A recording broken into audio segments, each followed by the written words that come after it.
Ngayon, ang gagawin natin, siyempre magsukat tayo. Tingnan natin kung ano yung pinaka-issue. Ayan. Nagre-relay naman eh. Nagre-relay naman siya. Walang bias dito. Ito, wala. Walang bias. Dito, walang bias dito. For today's video, bali, eto na yung isa sa pinakamalayo kong customer or isa sa pinakamalayong gawa na matatanggap ko sa bilang technician and then vlogger. Norte, bandang norte ng Luzon na meron na ako, Cagayan, and then Romblon, Mindoro, Batangas, meron na ako. Yung Visayas, wala pa, nalaktawan tayo ng Visayas. Dumiretso tayo ng Mindanao, galing Agusan del Norte, Butuan. Ayun no. Sir Peter Paul, maraming salamat, and then shout out sa inyo. Maraming salamat kasi ako yung pinagkakatiwalaan nyo na gumawa ng unit nyo. Akalain nyo galing Mindanao pa, papadala lang dito para ipagawa via JNT na door to door. Yun na, inuulit ko maraming salamat sir Bali kung ano ito, amplifier syempre. Amplifier yung mga content natin eh. Hindi lang ako sigurado kung LX10, LX20 ito. Akala ko board lang yung pinadala ni sir. Kaya pala sabi ng parcel, ang bigat. Yung pala buong amplifier pala ito. Board na lang, kahit board na lang sana. Pero mas okay kasi kumbaga, naibibigay natin na buo na siya or umaandar na siya. Ayan, bali i-unbox ko muna ito bago natin i-unbox natin para makita natin kung LX20 or LX10 ito. Bago natin buksan to, promotion muna tayo agad. Sa mga hindi pa nakapag-follow, paki-follow, and then syempre paki-share na mga walang kwentang video natin sa my Facebook, YouTube channel. Sa mga hindi pa nakapag-subscribe, paki-subscribe, like, share, and then syempre paki-hit ng bell button sa gilid para updated ka sa mga susunod na video na i-upload ko. Bali, eto na. Wasakin ko lang itong dapat wasakin. Yun, pagkatapos ko wasakin yung bubble wrap ng JNT, meron ulit na balot for safety, bali karton. Ito, pangalan ni Solid G. Ayan, Param, Sir Peter Paul, taga Butuan City. Ayun oh. Ayan, babaklasin natin ulit to. Ito yung bumungad Ace na LX20. Minsan napapansin ko sa mga LX10, LX20 may trademark. Kung mapapansin nyo yung ibang Ace may nakalagay talaga ditong T bilog, umaga trademark ba. Ito parang wala. Hindi lang ito, meron din ako napapansin yan na hindi ko lang nababanggit sa pagbablog ko. Meron talaga. Hindi ko lang sure sa mga may LX20, LX10 dyan. Kung meron kayo, comment ka kayo dyan sa may comment section kung merong trademark dito. Ito kasi wala oh. Ayan, LX20. And then ito, upon checking, visual check natin ito, medyo nabingkong na. Ito yung problema minsan sa may parcel. Nabingkong dito. Hindi ko alam kung gano'n na talaga yan. Tapos dito sa may likuran, medyo nabingkong na rin. Ayan sir, medyo nabingkong yung casing ng fire nyo. Bali, hindi ko alam kung anong issue nito. Basta pinadala lang sa atin. Ang usapan lang dito, package eh. Add fuse, fixed bias, and then mag-add ng power transistor. Ganda na setup ko. Nakalambitin na yung aparato natin. Kasi pag dito, sa gabal, and then kalat, dyan na natin siya nilagay. Nakasabit na yung aparato natin. Ayan, naka-on na siya. Okay, tingnan natin kung may issue or wala. Nag-relay naman dalawa. Hindi naka-good. Naka-normal operation naman siya oh. Okay. Ngayon, okay naman to, gumagana naman siya. Hindi natin alam kung may audio or wala. Basta nasa good mood. Naka-active naman siya, wala naman siya protect or clip. Okay naman siya.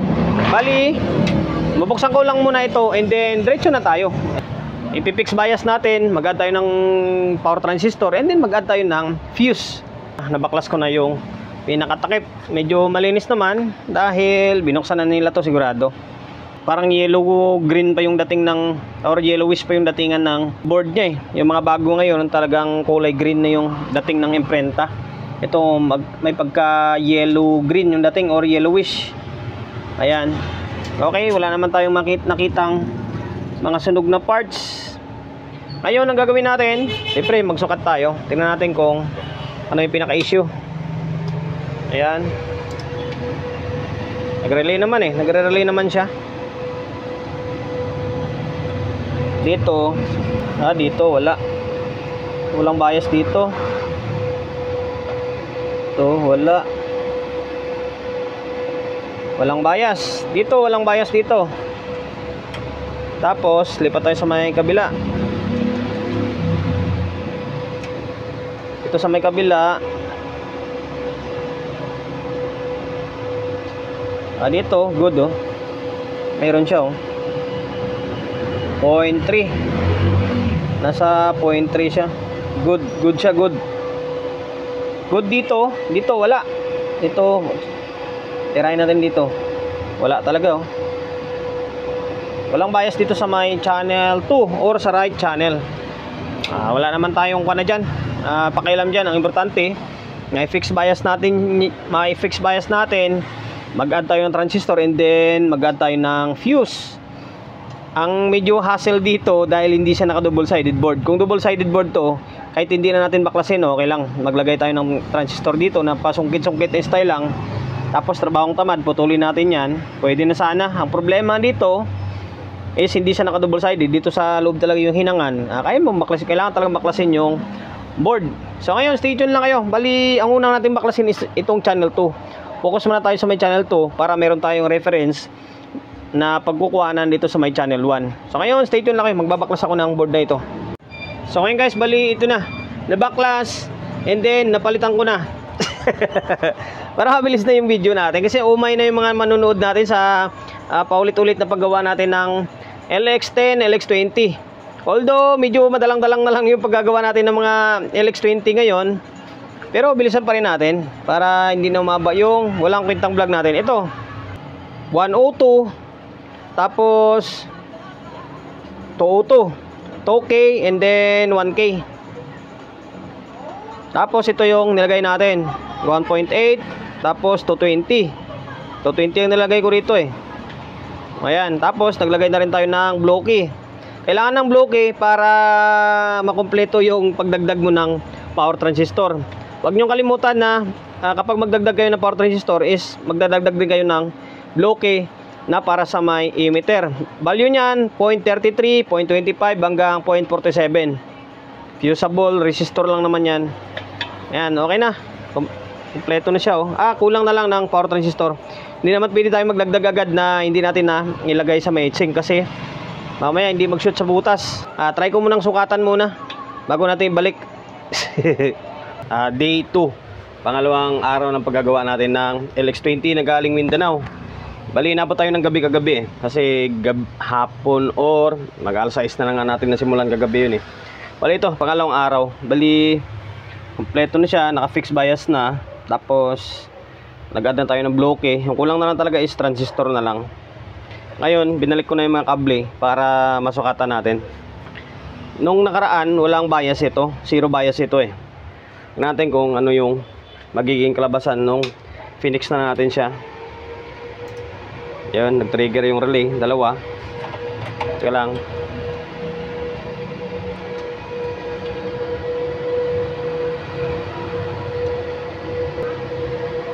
Yan o, meron siya o. Nasa 0.3. Okay. Nagkaroon na siya ng bias. Yan, nasa 0.3. Dito, yung stock niya, alas pantay lang oh. Okay, goods na ito. Ang gagawin natin is isusunod natin ito. Ito, baklasin natin to. Tapos sabay-sabay na natin siya malik sa heatsink.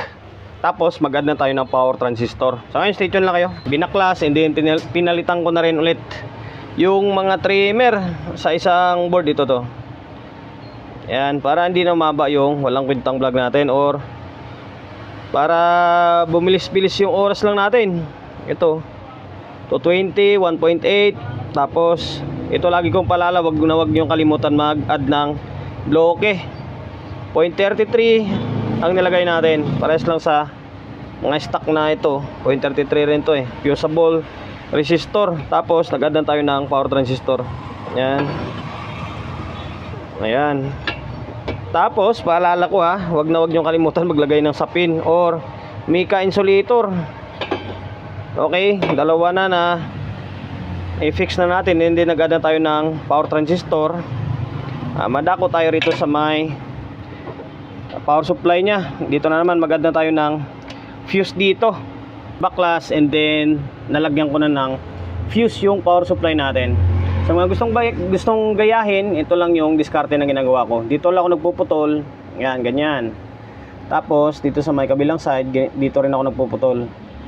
Kailangan yung baklasin itong diode para makapagbutas kayo dyan para sa lagayan ng fuse. Yan, dyan ako na side. Tapos dito. Tapos ito yung fuse box na ginagamit ko or fuse holder. May takip, ang angas niya. Ano, may takip siya, oh. Yan, para safety. Ganda, ang ganda niya, oh. Then malinis siya tingnan. Ayun, okay na. Ang kulang na lang dito is lalagyan na lang ng fuse.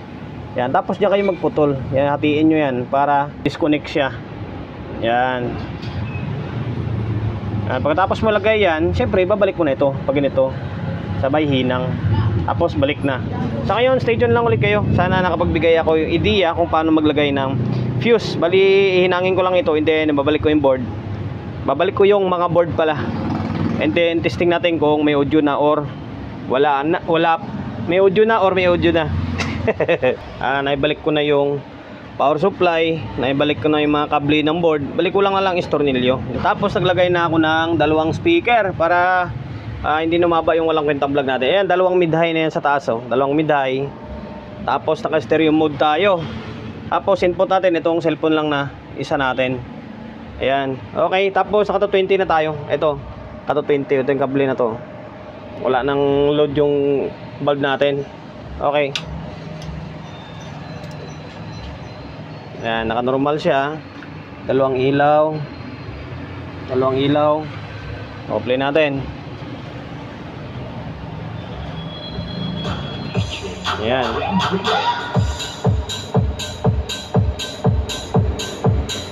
Okay na. May audio na siya. Bali, dalawang channel na yung mandar nito. Ayan, channel 1. Yung channel 2. Tapos naka stereo mode tayo sa may likod niya. Okay na. Kung kanina walang bias ito, ngayon aux na. Bali, nag-add na tayo ng power transistor. Bali, 1, 2, 3, 4, 5. 5 na. Tapos nag-fix bias tayo. Naka-fix bias na. Ano ba yun? Ayan. Tapos nag-add na tayo ng fuse para sa may protection nya. Ayan. Bali, aux na.